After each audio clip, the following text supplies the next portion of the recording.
자, 교통사고가 나게 되면은 가해자는 크게 세 가지 법적인 책임을 지게 됩니다. 첫 번째가 형사 책임, 두 번째가 민사 책임, 세 번째 행정 책임을 지게 됩니다. 자, 형사 책임이란 것은 가해자가 교통사고를 해서 업무상 과실치사상죄를 지게 된 경우에는 형법 268조에 대해서 금고 5년 이상의 금고 내지는 2천만 원의 벌금을 처한다라고 규정되어 있습니다.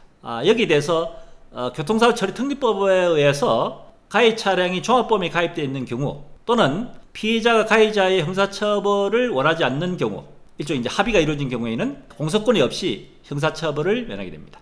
그 외에 사망사고라든지 또는 도주사고, 기타 음주, 무면허, 횡단보도사고, 중앙신범 신호위반 같은 이런 11개 예외 항목 사고인 경우에는 가해자에 대해서 피해자가 형사처벌을 원하지 않는다는 합의를 해준 경우에도 그에 대해 별도로 형사처벌을 받게 됩니다. 자, 이것이 형사적인 책임에 대한 문제고요. 자, 두 번째는 민사적인 책임은 피해자가 입은 손해배상에 대해서 가해자가 그 위자료부터 해서 모든 치료비, 기타 손해배상에 책임을 지게 되죠. 이것은 종합보험에 가입되어 있으면은 보험회사에서 일제 다 대응을 하게 됩니다. 그리고 마지막 행정책임이라는 것은 가해자가 사고를 냈을 때 면허정지, 면허 취소 또는 벌점 이런 거에 대한 행정책임을 따로 부과된다는 얘기죠. 이런 세 가지 책임이 가해자가 교통사고 났을 때 발생하는 책임인데, 자, 오늘은 이 중에서 형사 책임이 발생한 형사건에 대해서 어떤 식으로 절차를 밟아 진행이 되는지에 대해서 간단하게만 살펴보도록 하겠습니다. 자, 가해자 교통사고를 이야기했을 때 앞에서 말씀드렸다시피 단순한 그냥 일반적인 사고,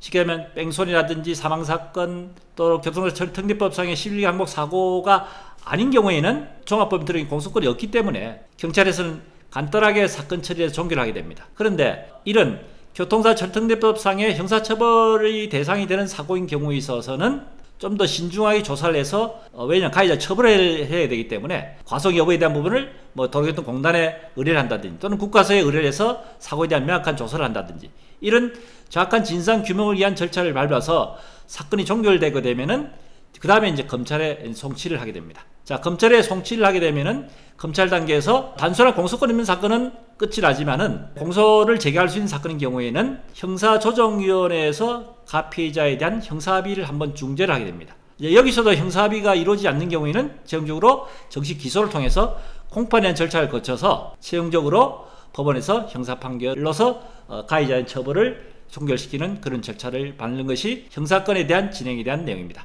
자, 참고하셨으면 좋겠습니다.